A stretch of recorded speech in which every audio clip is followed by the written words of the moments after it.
Bonjour chers internautes. Permettez-moi, avant de me présenter à vous, de remercier Monsieur le ministre des Travaux publics à travers sa cellule de communication pour avoir initié ces genres de concertation, de débat, pour parler d'une question aussi importante que les infrastructures routières en République de Guinée. Et comme vous le savez, il n'y a pas de développement sans infrastructures routières. Et c'est pourquoi c'est avec beaucoup de plaisir que je prends la parole ce matin pour discuter, expliquer le niveau d'avancement des projets, la problématique également de l'entretien routier en République de Guinée. Ceci dit, je suis Sa Yalonde Camara, ingénieur des ponts et chaussées, directeur national de l'entretien routier, produit de l'Université guinéenne.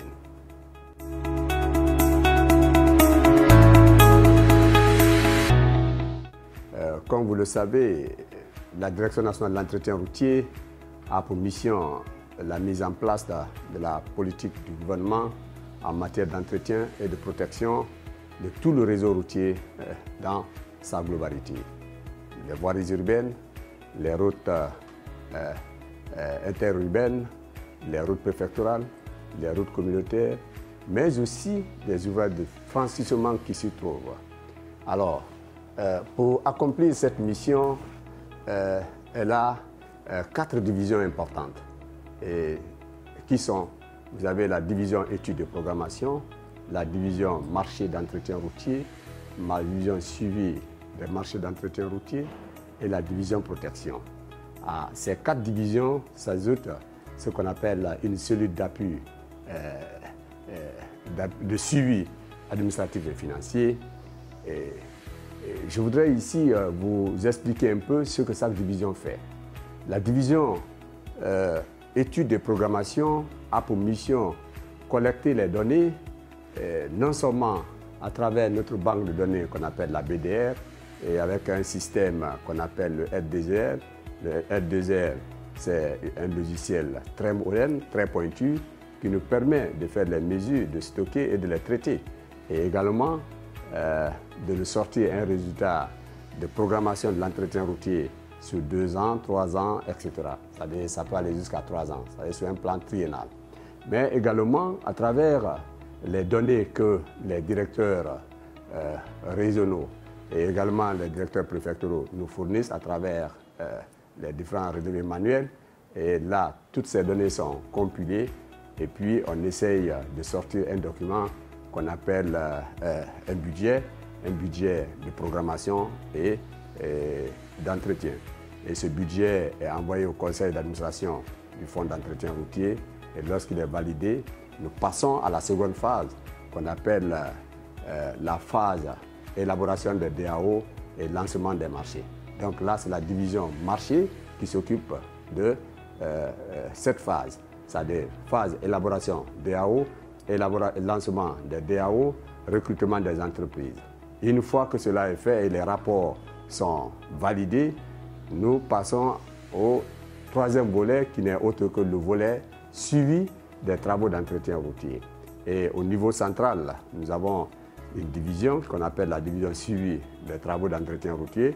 Cette division a la charge de coordonner tout ce qui se passe en termes de suivi des travaux, bien entendu, avec l'appui de nos directeurs préfectoraux, de nos directeurs régionaux, qui sont les techniciens les plus proches de ces entreprises sur le terrain. Quand cela est fait, vous avez ce qu'on appelle également la division protection du patrimoine routier. C'est bon d'investir, c'est bon de construire de nouvelles infrastructures, mais ce qu'il faut, il faut les préserver. Donc c'est pourquoi le gouvernement de la République de Guinée, depuis 2016, a décidé la section protection du patrimoine routier qui était au sein de la direction nationale, de l'élever au rang au niveau d'une division. Donc aujourd'hui, cette division a tous les moyens, pas tous les moyens, mais elle est dotée aujourd'hui d'une brigade de protection qui nous permet aujourd'hui d'être très efficace sur le terrain en termes de répression contre tous ceux qui s'attaquent à la route de façon abusive, de façon désordonnée. Bien. ce qu'il faut également noter, pour permettre à cette direction aussi d'atteindre ses objectifs, c'est qu'elle a en charge la coordination technique des 10 directions régionales. Donc vous avez 8 directions régionales et ces 8 directions régionales sont également appuyées par les directions préfectorales. Donc il y a 33 directions préfectorales plus les 8 directions régionales qui travaillent en étroite collaboration avec la Direction nationale de l'entretien routier. Donc voici de façon résumée notre mission. Notre mission, c'est concevoir les projets en termes d'entretien. Notre mission, c'est passer les marchés en termes d'entretien. Notre mission, c'est suivre les travaux en termes d'entretien. Notre mission, c'est protéger le patrimoine routier dans sa globalité qui fait environ les 44 000 km, dont près de 7 000 et quelques kilomètres de route nationale. Vous avez également près de 15 000 km de route préfectorale et environ 20 000 km de route communautaire. À cela s'ajoutent les voiries urbaines, mais sans oublier les ouvrages de franchissement qui s'y trouvent sur l'ensemble de ce réseau. Donc c'est pourquoi cette direction, elle est la colonne vertébrale du département. Elle est très sensible parce que tout le poids repose sur elle. Quand il y a tout de suite un ouvrage qui se casse la gueule, la première direction à être interpellée, c'est bien la Direction nationale de l'entretien de route.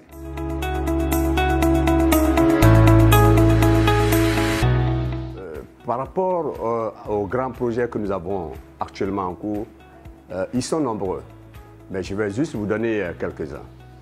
Mais avant de parler du projet, comme je vous ai dit, c'est suite à des relevés que nous effectuons sur le terrain. C'est suite à des analyses faites à travers des résultats qui nous sont donnés par ce qu'on appelle le L2R.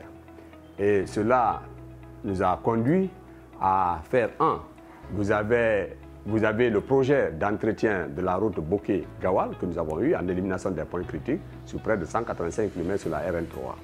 Et comme vous le savez, cette route, elle est extrêmement importante quand on sait son impact économique sur notre pays. Elle est également une route internationale.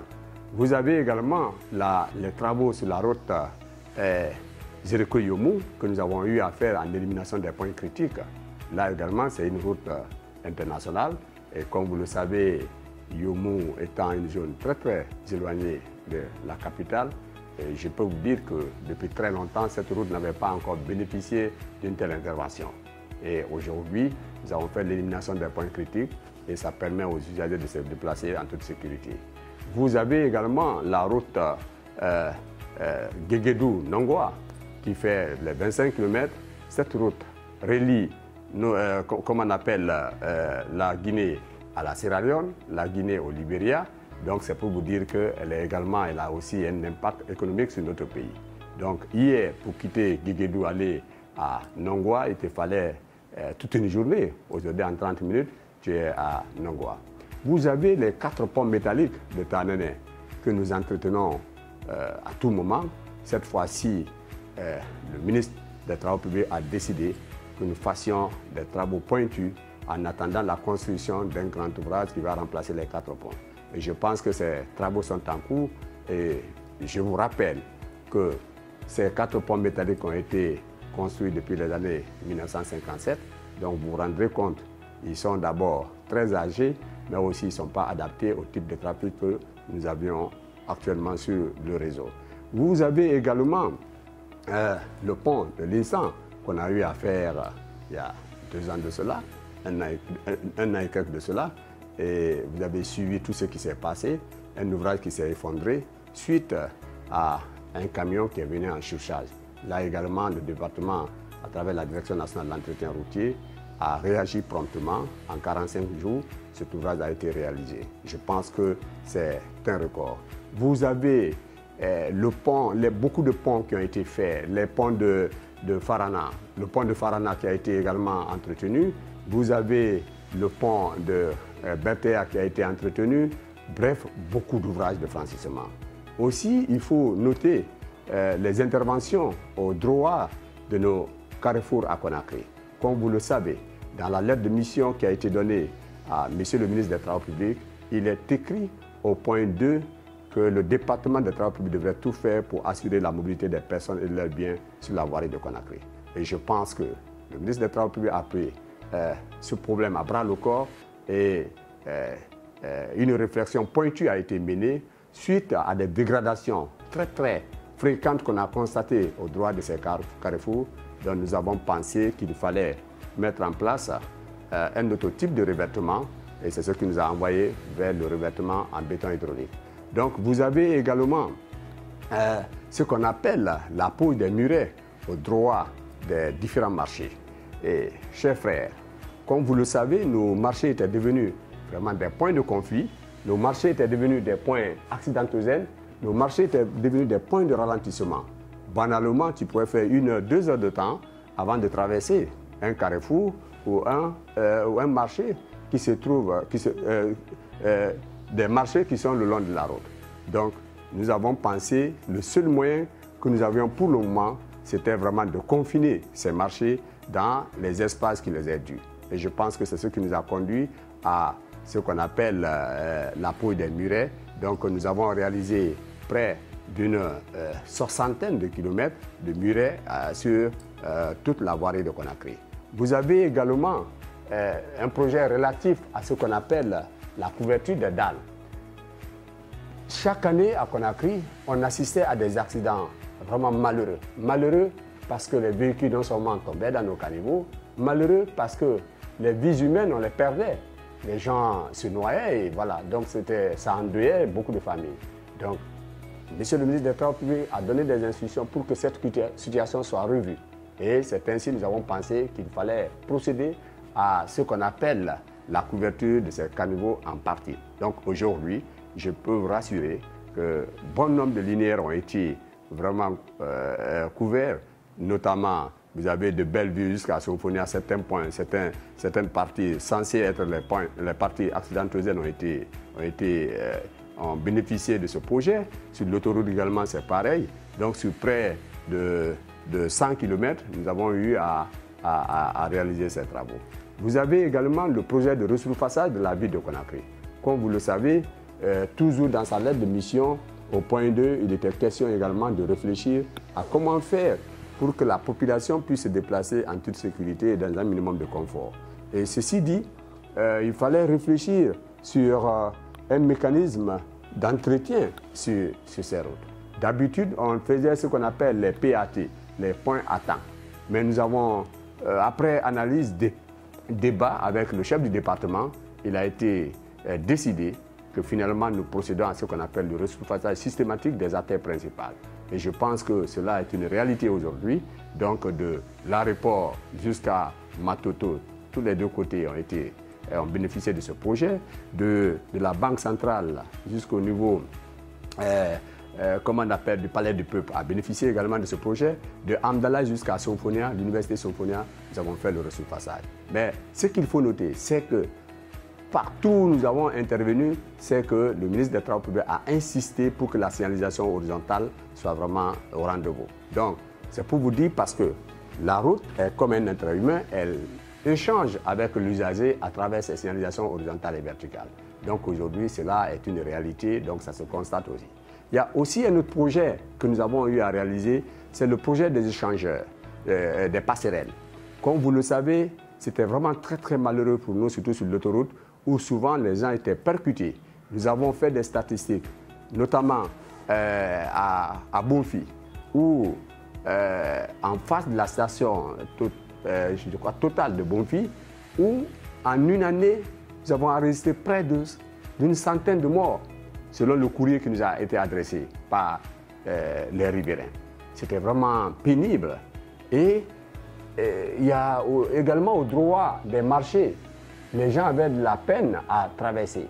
Donc finalement, il a été décidé que nous fassions ce qu'on appelle des passerelles pour permettre aux gens non seulement de traverser en toute sécurité, mais aussi aux usagers de se déplacer comme inscrit dans la lettre de mission de M. le ministre. Donc aujourd'hui, cela est une réalité. Nous avons fait une passerelle à Bonfi, une passerelle à Koloma, et aujourd'hui, il y a 3 autres passerelles qui sont en cours de construction, notamment à la tannerie, à l'Ansana Barrage et à Kétéa. Donc, à part ça, il faut également noter ce qu'on appelle les projets relatifs au traitement de certains axes sensibles à l'intérieur du pays. Donc voici, chers frères, de façon résumée, ce que nous avons eu à faire. Il y a beaucoup de projets. Il y a le projet lié au pont qui s'est effondré entre Kankan-Kirouané à Komodou, où nous avons posé un pont secours en 30 jours. Et je peux vous dire qu'aujourd'hui, c'est vraiment l'un des projets phares également de la direction. Donc cela nous a permis de rétablir également la route à ce niveau, parce que un ouvrage de près de 60 mètres linéaires s'est écoulé suite à une crue exceptionnelle. Selon les riverains, depuis près de 75 ans, ils n'avaient jamais vu une telle crue où l'ouvrage, les ponts, les arbres ont été emportés à la fois suite à une crue exceptionnelle qui est venue dans la zone. Donc voici de façon résumée quelques projets que nous avons eu à réaliser, et cette année nous avons en cours également d'autres projets.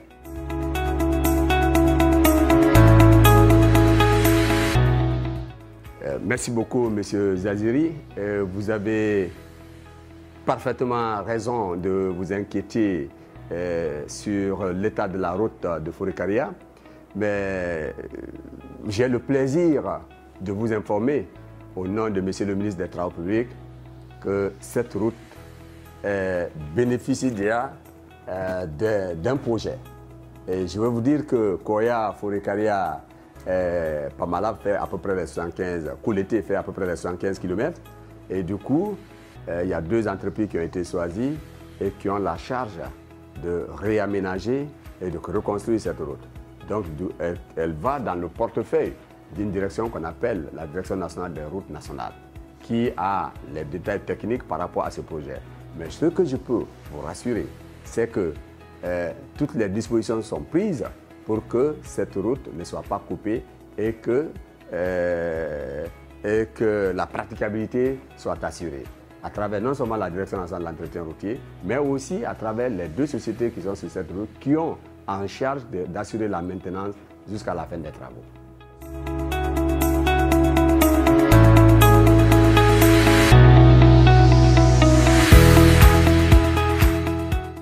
Ok, merci beaucoup, Monsieur Ba. Vous avez parfaitement raison de poser la question à la Direction nationale de l'entretien routier. Comme je vous ai dit à l'entame, que nous avons pour mission entretenir tout le réseau routier dans sa globalité. Mais ce qu'il faut noter, c'est que les travaux d'échangeur de Kagbélé sont dans le portefeuille de la Direction nationale de la voirie urbaine. C'est des nouveaux projets. Et donc aujourd'hui, je pense que ces travaux sont en cours, mais également je suis très heureux.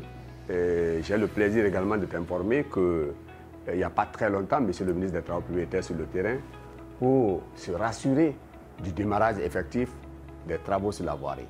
Les travaux sur la voirie, vous avez d'abord l'échangeur de Kagbélé, vous avez la route Bellevue-Amdalaï, vous avez la cornée de Kouyatéa, la Kouyaté de T3 jusqu'à la T4, T5.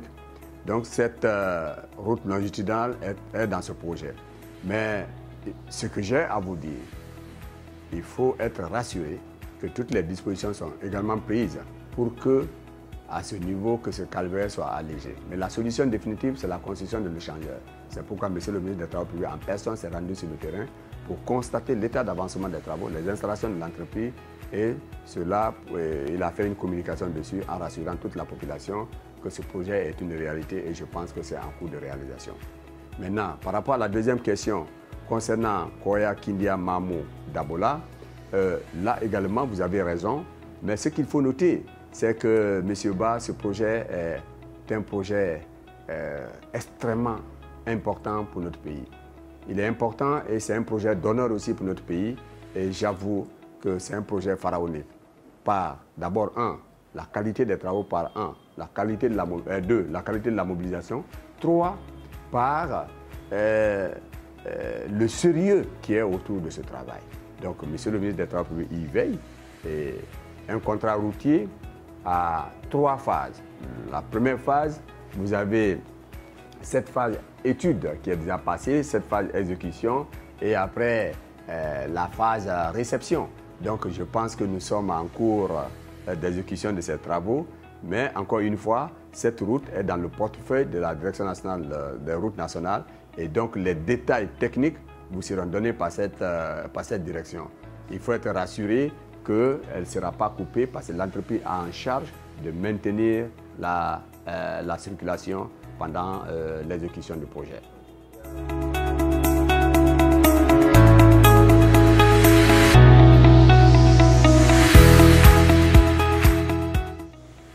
Oui, Monsieur Amadou, nous sommes conscients de l'état du carrefour de Kissoso. Comme vous le savez, il n'y a pas très longtemps, suite au constat fait par les autorités du département et sur instruction de Monsieur le Président de la République à travers le chef du gouvernement, il a été décidé, comme je vous ai dit à l'entame, que les carrefours, qu'on réfléchisse un peu sur comment faire pour entretenir ces carrefours. Et donc, du coup, nous avons voté la méthode béton hydraulique, vu d'abord la dégradation récurrente au niveau de ces carrefours, vu le flux du trafic, vu les types de véhicules que nous avions, vu les effets de cisaillement, vu les remontées capillaires. Et donc, 2 entreprises ont été sélectionnées à cet effet et elles se sont mobilisées sur le terrain. Mais comme vous le savez, au début, il y avait plusieurs carrefours qui avaient vraiment des gros soucis. Il y avait d'abord le carrefour du kilomètre 36 qui faisait vraiment un calvaire et ça ne faisait pas honneur non seulement à notre État, mais aussi au département des travaux publics. Donc vous avez l'Ansana Barrage, vous avez Sangoya, vous avez Anko 5T, 5, etc. Donc les entreprises se sont attaquées, ont ouvert des fonds. Mais comme tu le sais, lorsque une entreprise ouvre plus de 2 à 3 fronts, ça veut dire que ça devient compliqué. C'est-à-dire qu'il faut 3 mobilisations en personnel, 3 mobilisations en équipement, 3 mobilisations en moyens financiers. Et donc, à un certain moment, il fallait un planning pour pouvoir les canaliser, pour nous permettre de mieux les suivre et faire de sorte que nous ayons un travail de qualité.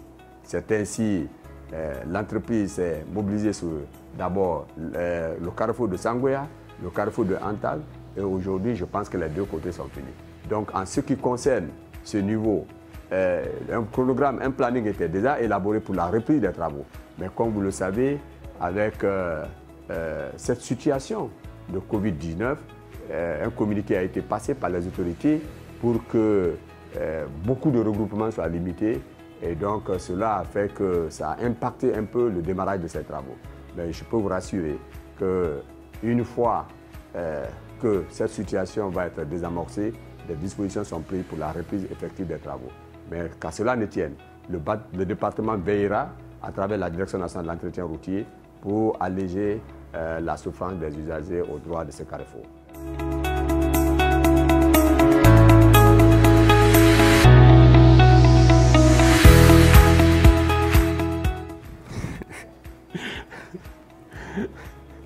Merci beaucoup, M. Barry. Alors, par courtoisie, je ne voudrais pas parler de moi-même. Et je ne voudrais pas parler parce que je ne voudrais pas personnaliser le débat. Mais pour le respect que j'ai pour nos internautes, je pense que de façon très résumée, je vais essayer de parler un peu où j'ai fait ma formation et un peu mon parcours. Comme je l'ai dit à l'entame, je suis Saï Alondé Camara, ingénieur des ponts et chaussées, directeur national de l'entretien routier, produit de l'université guinéenne.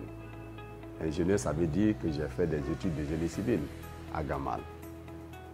Et j'ai bénéficié de beaucoup de formations, à l'intérieur comme à l'extérieur.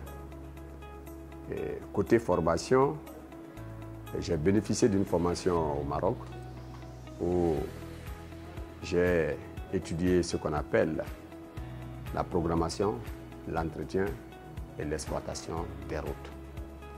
Donc ça résume déjà à peu près la mission que je mène actuellement. Deuxièmement, j'ai bénéficié d'une formation au Japon sur un thème qu'on appelle Trunk Road and Maintenance. Ça veut dire la maintenance des grandes routes. Donc tout ce qui est autoroute, tout ce qui est voie express. J'ai eu la chance de faire une formation dans ce cadre. Et j'ai également fait une formation en France. En France, notamment à Metratec, c'est-à-dire une école qui est en partenariat avec l'École nationale des ponts et chaussées, sur le management de l'entretien routier. Comment il faut gérer l'entretien routier parce que c'est un secteur très sensible. Et aussi, j'ai fait près de 15 ans dans le privé. 15 ans dans le privé, ceci m'a permis de travailler avec Satom dès ma sortie, où j'ai gravé tous les échelons d'ingénieurs stagiaires, chefs d'équipe, chefs de chantier, responsables des travaux au sein de cette structure. Donc, de l'implantation d'une route à travers déjà le profil en long, le dégagement, les travaux de plateforme, de fondation, de la couche de bail, jusqu'à la carrière, j'ai eu la chance de bénéficier de la confiance du directeur des travaux d'alors pour que je pilote ces différentes opérations. Et j'ai eu la chance également d'être homologue auprès de l'AUR. L'AUR, c'est l'appui institutionnel à l'entretien routier qui avait pour mission de former les cadres de l'administration, de former les entreprises en termes d'esprit managérial, de passation des marchés, de suivi des travaux et comment exécuter également les travaux, comment être opérationnel. Cela m'a permis de former plus de 500 PME, je dis bien 500 PME, où j'ai eu à signer des attestations. J'ai fait le tour de tout le pays lors de ces formations au niveau de 8 régions administratives des travaux publics pour former les PME, mais aussi les cadres de l'administration des travaux publics. J'ai animé beaucoup de conférences, des conférences à l'interne. La dernière conférence que j'ai eu à animer, c'est bien au Palais du Peuple, où le CIACO avait organisé un salon qu'on appelle le Salon international de l'habitat et de la construction. Au cours de ce salon, il y avait plus de 1000, je dis bien 1000 participants, parce que toutes les universités du génie civil étaient conviées, les entreprises également. Et j'ai eu l'honneur, à travers ces partenaires, de me confier le thème « Quel type de revêtement il faut pour les routes guinéennes ?» Parce qu'à un moment, tout le monde se posait la question « Pourquoi nos routes ne durent pas? Pourquoi à chaque fois qu'on intervient le lendemain, on revient sur les mêmes seuils ?» Et je pense qu'avec beaucoup, les gens ont pris plaisir par le thème que j'ai eu à développer. Aussi, j'ai été maître de conférence. J'ai enseigné dans les universités. La dernière université où je donnais les cours de route, c'est-à-dire des cours de conception et de projection des routes. Il s'agit de URG, c'est-à-dire l'Université de l'île de Guinée. Donc, mon cher frère, je ne vais pas rentrer dans tout mon parcours, comme je l'ai dit, par modestie. Je préfère m'arrêter là. Et je tiens à vous informer également que j'ai fait les cours d'économie à l'Université Gamma-Ravert en tant qu'auditeur libre. Donc voici de façon résumée, parce que je ne veux pas rentrer dans tout mon parcours, ce que j'ai eu à faire avec beaucoup de modestie. Et je termine en vous disant que j'ai été également directeur d'entreprise avant de me retrouver au niveau de l'administration en 2001. C'est-à-dire, j'ai été directeur d'entreprise avant de me retrouver au sein du ministère des Travaux publics en 2008 en tant qu'ingénieur. Suite, bien sûr, à un concours organisé par l'État guinéen. Bien. Alors, par rapport à l'entretien routier, mon cher frère, je voudrais vous dire que l'entretien, bien entendu, est l'ensemble des opérations qui consistent à maintenir ou à remettre en état une infrastructure, c'est-à-dire une matière physique, humaine, etc. Je prends l'exemple sur vous-même, une personne, M. Ba. Quand je pense qu'en tant qu'être humain, quand tu te lèves, le premier entretien auquel tu bénéficies, en principe, c'est d'abord se brosser, se laver le visage, se doucher si possible avant de se vertir. Donc, la route est comme un être humain. Donc, l'entretien routier, c'est l'ensemble des opérations qui consistent non seulement à maintenir cette route dans son état initial, c'est-à-dire après sa construction, où il y a la signalisation horizontale, la signalisation verticale, où tous les caniveaux sont en état, c'est-à-dire du fait de maintenir cet état, d'abord ça c'est une première étape, mais aussi à remettre au cas où il y a par exemple des défaillances au niveau par exemple de la signalisation orientale, au niveau par exemple lorsqu'une borne est enlevée, etc., etc. Donc de façon résumée, c'est l'ensemble des opérations qui consistent à maintenir et à remettre une route en état. Et de cet entretien, vous avez deux types. Vous avez l'entretien courant et l'entretien périodique. Donc l'entretien courant, c'est cette opération qui nous permet de veiller sur cette route de façon quotidienne.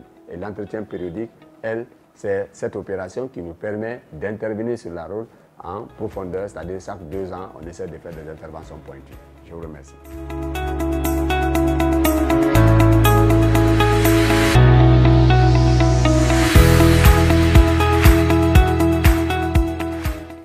Je pense que M. Kourouma,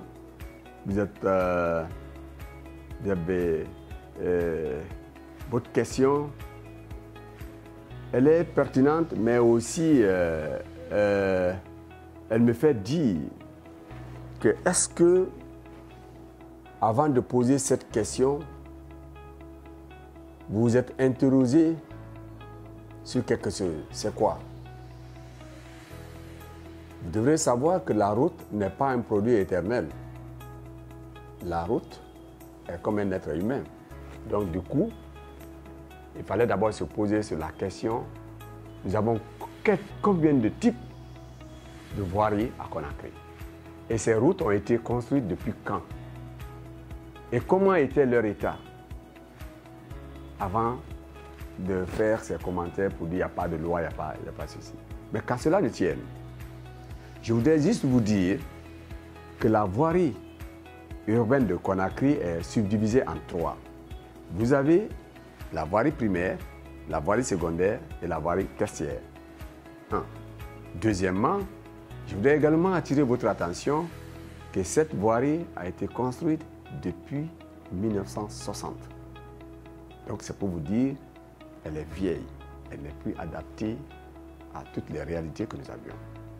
Mais dans l'ensemble, dans tous les cas, lorsque une route est construite, elle prend en compte les règles de solidité, les règles de sécurité, les règles de confort, les règles de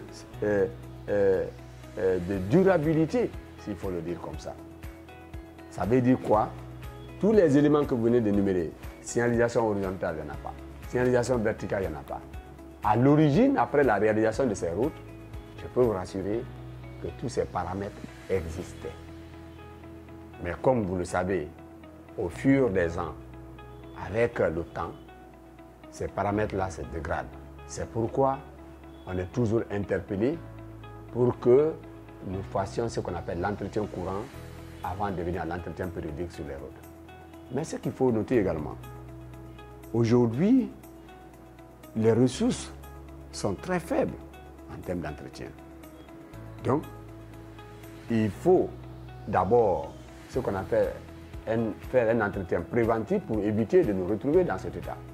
Et c'est pourquoi je pense que le ministre des Travaux publics a donné des instructions faibles pour que cette année, un contrat soit passé avec une entreprise qui va s'occuper de ce qu'on appelle le volet signalisation horizontale et verticale de toutes les routes, en tout cas de la grande partie, de la majorité des routes de la vallée de Conakry.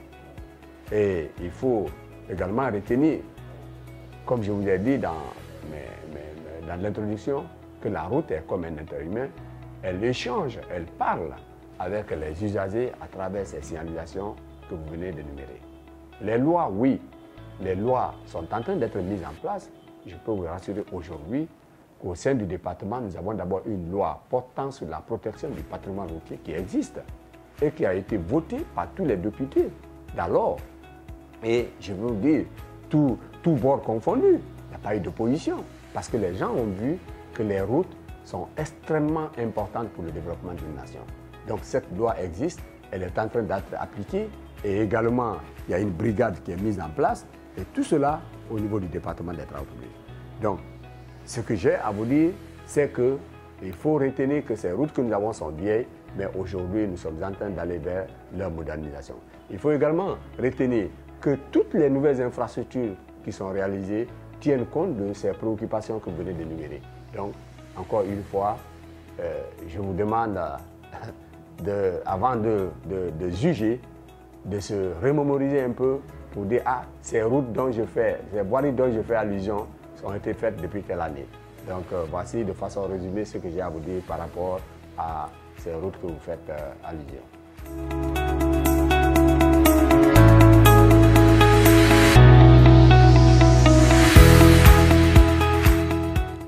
Oui, monsieur Sekou, nous avions un programme sur cette route. Comme vous le savez, Madina-Gbessia, cette route est divisée en 2 lots. Vous avez Madina-Constantin qui fait un lot, qui fait partie dans le portefeuille de la voirie urbaine. Donc, en principe, elle doit être réaménagée et reconstruite. Maintenant, de Constantin-Gbessia, la Direction nationale de l'entretien routier a pris toutes les dispositions pour que nous fassions ce qu'on appelle les PAT, c'est-à-dire nous allons faire l'entretien en bouchant tous les trous qui sont au niveau de cette route. Voilà.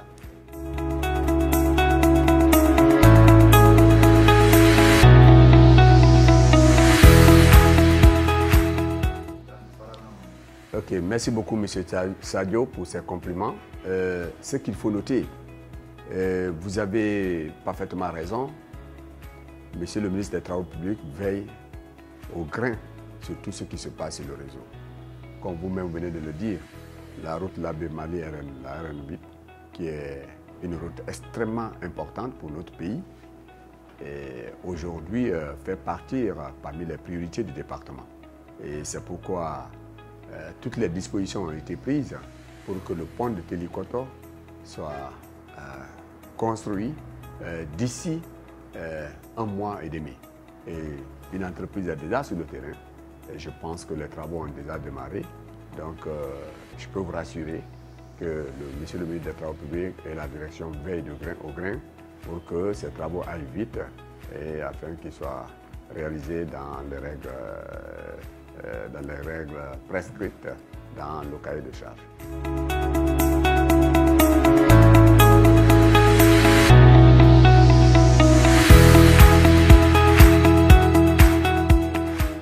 Monsieur Ismaël, je pense que je ne suis pas d'accord avec vous en disant que nous avons fait le médecin après la mort.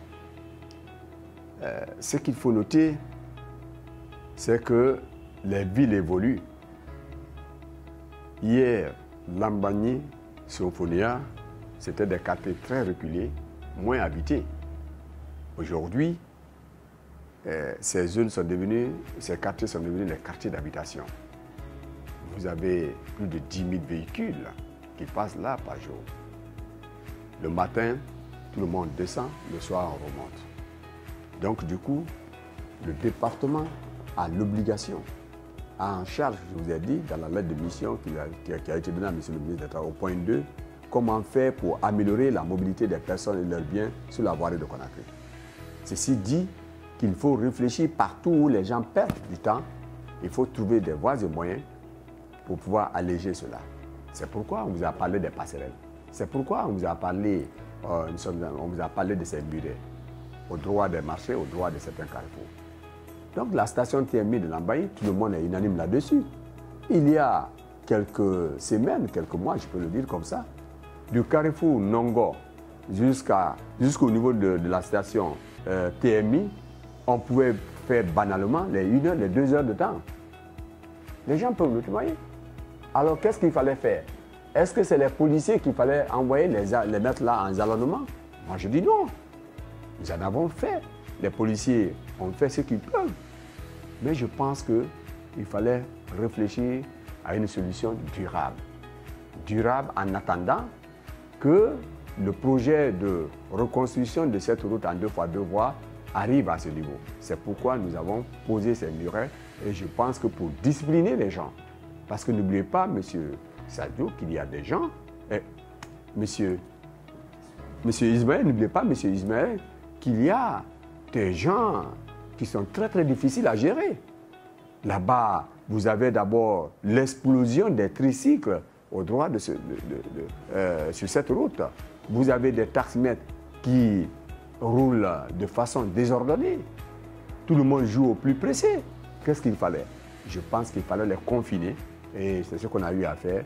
Et je suis très heureux de vous annoncer, M. Ismaël, qu'aujourd'hui, tu fais moins de 20 minutes pour traverser cet endroit.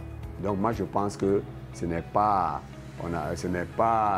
comme tu le penses qu'on a joué le médecin après la mort. Même dans les pays développés, au fur et à mesure que les villes, que les agglomérations se développent, on réfléchit sur comment améliorer la mobilité, comment améliorer la circulation. C'est pourquoi cette fois-ci, je vous ai dit, il y a déjà un contrat qui est passé par une entreprise pour que d'abord nous mettons les panneaux de signalisation horizontale, mais aussi nous fassions la signalisation horizontale, mais aussi la signalisation verticale sur une bonne partie de la voirie de Conakry pour améliorer la mobilité des personnes et leurs biens.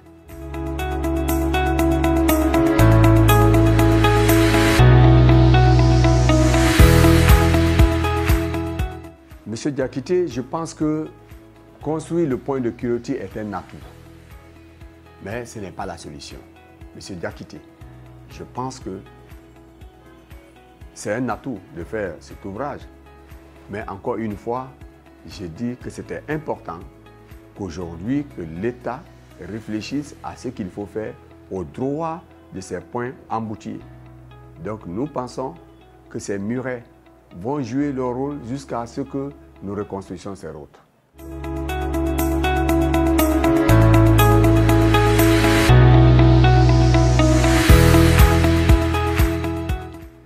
Merci beaucoup, M. Kamano. Comme je vous ai dit tout à l'heure, il faut retenir qu'à un moment, nos carrefours étaient devenus des points très difficiles, très complexes à traverser. D'abord, par le niveau de dégradation, deuxièmement, par le désordre total qu'on constatait à ce niveau. Alors, c'est ainsi, Monsieur le ministre, sur l'instruction, bien sûr, de Monsieur le Président de la République à travers le gouvernement, pour que nous réfléchissions sur qu'est-ce qu'il faut faire au droit de ces carrefours. Donc, des dispositions ont été prises pour que tous ces carrefours soient traités en ce qu'on appelle les bétons hydrauliques. Donc, nous avons déclenché plusieurs fronts à la fois. Du coup, des entreprises se sont retrouvées avec 3, 4, 5 fronts. Donc, quand une entreprise a 3, 4, 5 fronts, ça demande beaucoup plus de mobilisation, non seulement en matériel, en moyens humains, mais aussi en moyens financiers. Donc, à un certain moment, on s'est rendu compte, pour nous permettre d'abord de faire un travail efficient et de qualité, il fallait un peu recadrer les choses. Donc, nous avons donné priorité aux carrefours les plus dégradés. Donc, pour que, notamment le carrefour du kilomètre 36, Lansanaya et Sangoya. Donc, ce travail a été fait. Et malheureusement, au moment où on voudrait reprendre les travaux au droit de ces deux points que vous venez de citer, à savoir Constantin et Kouza, cette affaire de virus est tombée sur tout le monde. Et donc, vous-même, vous savez ce que cela a aujourd'hui comme conséquence sur toutes les économies du monde, mais également sur tous les pays. Donc, nous sommes en train de prendre des dispositions pour que, après cette période moratoire qui a été déclenchée, qui a été déclarée par le gouvernement, une fois cette période achevée, afin que les entreprises puissent reprendre les travaux. Mais je peux vous rassurer que des dispositions sont prises pour que ces travaux-là soient exécutés dans les règles de l'art.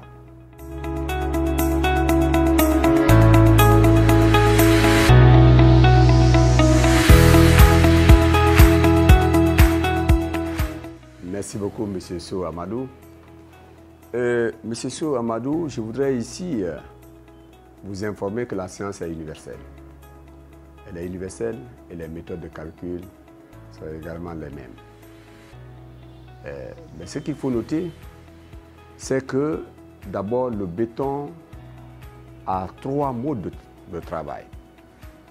Le premier mode, c'est que le béton travaille bien à la compression.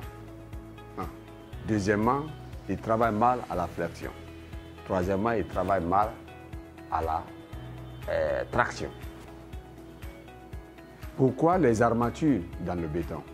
Les armatures dans le béton, lorsque nous avions un béton qui doit travailler à la traction et qui n'est pas un élément dedans pour pouvoir le retenir, il se brise facilement. Lorsque vous avez un béton qui doit travailler à la flexion, lorsqu'il n'y a pas d'armature dedans, il peut céder facilement et en même temps limiter la fissuration également du béton en question. Mais le travail que nous venons de faire au droit du kilomètre 36, vous devrez retenir d'abord que c'est un béton 1 qui a été coulé sur une couche de base bien traitée, bien compactée. Parce que nous avons envoyé du 0,31, 37, ce qui a été bien compacté et avec une compacité très élevée.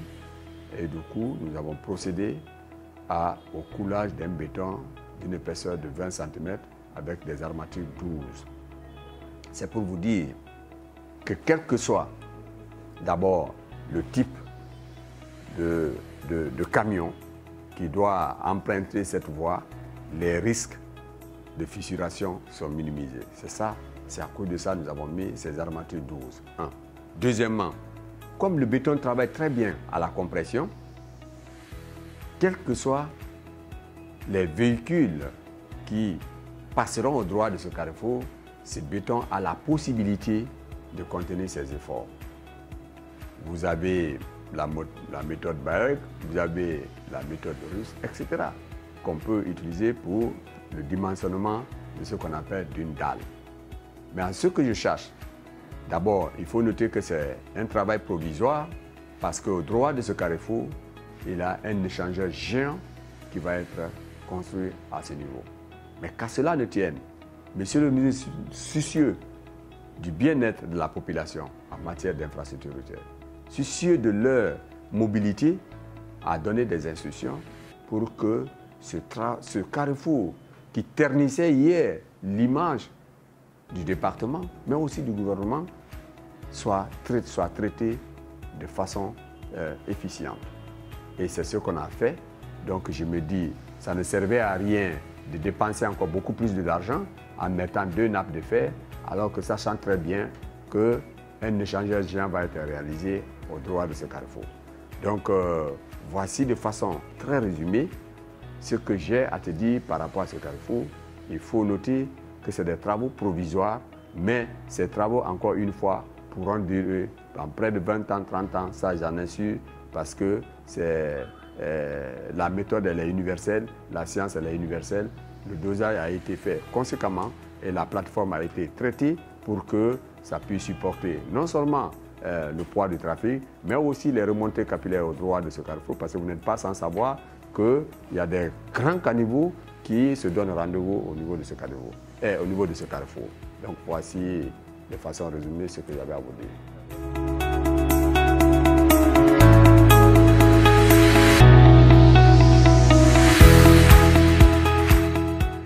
Ce qu'il faut noter par rapport à la route Béla-Saint-Cor, c'est que déjà le département, à travers la direction nationale des routes préfectorales et communautaires, mais aussi a pris déjà ce projet à bras le corps parce qu'il fait partie parmi les projets à risque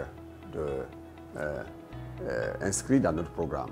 Donc j'en suis sûr que les dispositions sont également prises pour le démarrage effectif des travaux sur cette voie sensible, importante de notre pays et qui tient à cœur à Monsieur le ministre des Travaux publics parce qu'il veille au grain sur tout ce qui se passe sur l'ensemble du territoire.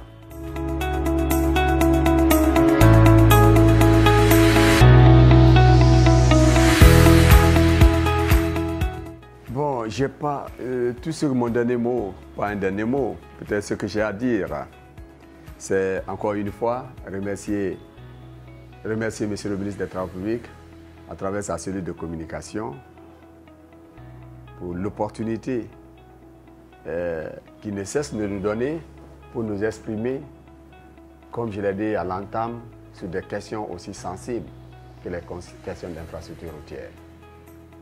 Et comme je l'ai dit, la route n'est pas un produit éternel. Je voudrais attirer l'attention de la population que la route est comme un être humain. Elle a besoin de vigilance, elle a besoin d'entretien.